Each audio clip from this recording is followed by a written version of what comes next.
1906 года являлся официальной резиденцией.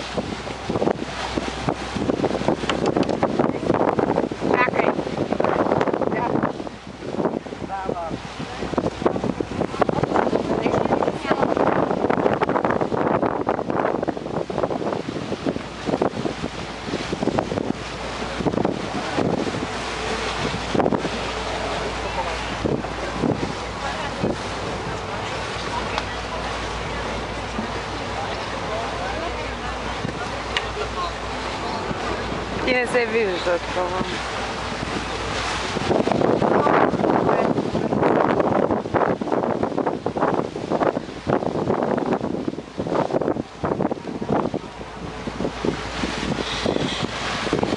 Ето е последната резиденция на султаните, дворецът Долма-Бахче, който е бил построен от страна на 31-я султан на империята.